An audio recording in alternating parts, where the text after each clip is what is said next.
He's so blessed, the Pico fresh, the flow crack. Factz might get the repo next. Sad we won't get it Friday cause of Debo's death. Let you know, make it right before things go left. I ball hard every free throw wet. I get greeted walking up casino steps. I see no reps. Me and Shaheem is cool, left the egos check. The haters mad to be squashed like meatloaf prep. As my life flash in front of my eyes, staring at memories, might crash in front of a sign. I done seen high school sweethearts turn into retards and did business with foreigners who needed green cards. So many hotel key cards, city to city, leaving the stage in the triage. Here go my warmest regards in the airport, at the kiosk, eating on CMOS while I'm listening to T-Bar. Hello everyone, and welcome to our Conversations with / Unlock the Bars with Noah and Matthew, featuring Mickey Factz. Hello Mickey Factz, how are you today? I'm good. How are you guys? We're doing amazing. So to start off, where are you from? Tell us about your childhood growing up before Mickey Factz, the artist, emerged. I'm from the Bronx, New York, and my childhood was, a bunch of good grades, spelling bees, science fairs, and hip hop music. That's basically what my childhood was. Definitely was an honor roll student, and still, wanted to watch MTV Jams and BET to check out the music videos that was going on around that time. What is the meaning behind your artist name, Mickey Factz? I got the name Mickey from a movie called Natural Born Killers, and it's about a movie. It's a movie about two people, Mickey and Mallory, and their love for each other. I really liked that dynamic between them, so I decided to have Mallory be hip hop, and I'd be Mickey. So that's why I came up with the Mickey. Factz is all I talk about in my music, and the Z that I spell it with is just to be stylish. Do you remember your I fell in love with hip hop moment? Yes. I was 8 years old, and I listened to Big Daddy Kane, Ain't No Half Stepping on vinyl, and I sped him up. I sped the vinyl up, which is a record player, to make him sound like a chipmunk. Because I was into Alvin and the Chipmunks when I was a kid. So, he was like, he was sounding like that. And I thought it was just funny as an 8-year-old kid. I thought that was cool. And then my cousin said, no, you don't listen to it like that. You listen to it like this. Then the beat and Big Daddy Kane rapping made me fall in love with hip hop from that point on. What would you say was great about Big Daddy Kane that really made you like him so much? For me, it was just, he was cool. He had this, first of all, he had something that I never had, which was a flat top. He had this big flat top. And it was like, wow, look at this guy. He got this big flat top. I want a flat top. And I never could get this flat top. And then he was just rapping. Like, it was the way he was rapping. He was rapping so many words and so many little lines. And I was just like, man, this is so cool. I want to be like this guy. This guy is, he's the person I look up to in terms of music. So I want to be just like him. So that's what made me want to do that. Who are the hip hop artists that influenced you the most? I would say it would be, Jay-Z, Biggie Smalls, Jadakiss, Nas, Snoop, the Wu-Tang, everybody from that particular era when I was a teenager coming up. I listened to those guys the most. How has hip hop been therapeutic for you?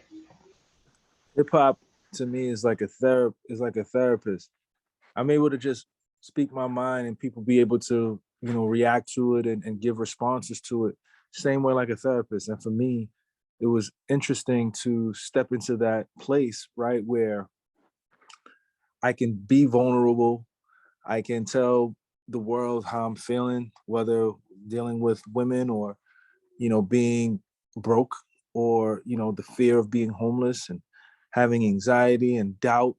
I was able to express this in music without any kind of negative responses. So I felt like that was the best place to go to gain some sort of encouragement to, take me to where I need to be.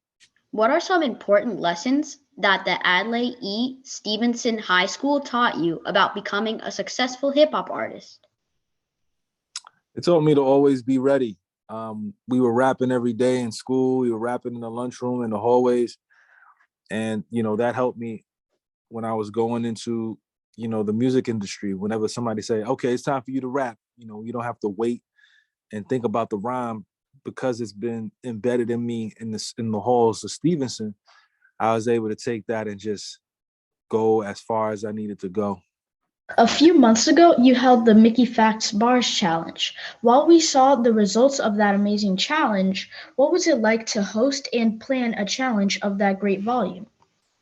That was very incredible for me because that's not what I intended it to be at first. I just wanted people to stay on a live that I was on with Daylight. We had about 600 people in that live, and I was like, I don't want y'all to leave. I want y'all to stay. So I was like, man, whoever raps in here, I bring you a chance to be in front of all of these people and rap. And that kind of spiraled into me listening to 654 MCs, giving away $2,000, a free feature, $500 to a third place winner, and a second place winner a chance to rap on Sway in the morning. For me, these instances and these experiences of just being able to listen to MCs of all forms and cultures and backgrounds was incredible, right? Giving my energy and it being received back in that way was a great place for me to be in. And I truly appreciated the fact that those MCs came up and was ready to rap and was ready to show their talent. Can you tell us about the Black History Month series you're doing on Instagram? What sparked that, and why do you feel that this series is important? Well, yeah, I mean, I'm doing this I actually need to write my rap today. I haven't even written it yet. Thank you for reminding me. So I wanted to do a challenge for myself to just talk about Black history and do it in a positive way, right? Like we go on the internet and we see so many different images that don't kind of align with who we are as a culture. Sure, we like to play around. Sure, we like to laugh and joke, and sure, we like to dance. But at some point, we also have to show our intelligence and our maturity. And I feel like this is a perfect way to showcase that within the demographics of hip hop and teaching, right? And learning about our past and who we are today is because of these people that I'm rapping about every single day. So today, I'll give you guys a snippet of what today is. Today, we're going to talk about Black Wall Street and the great people of Oklahoma, Tulsa, Oklahoma. But we will not talk about the destruction that happened with the massacre of Oklahoma and Tulsa. We are only going to highlight the beautiful things that they did for that community and all of the great ways that they spread wealth between each other as patrons of the community and as family of the community. I'm gonna break down Black Wall Street.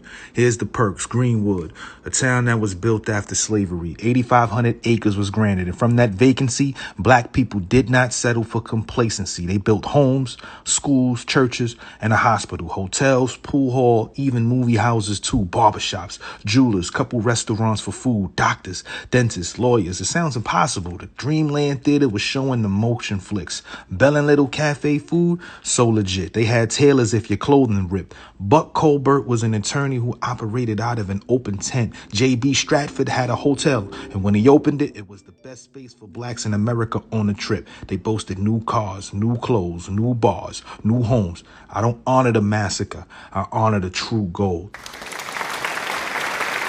We see that you have a consistency of using great punchlines and entendres in your rhymes.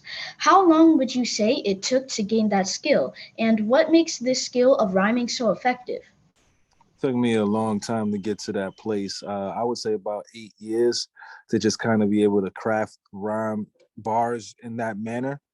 It's always a shock value thing for when people hear it. They're like, wow, did you hear what he just said? Like, that's for me is what I like about using punchlines and being able to, create from that standpoint. So yeah, it took 8 years and I do it to shock people. What are your top 3 things or advice you would give to an upcoming artist about surviving in such a competitive industry? Being consistent.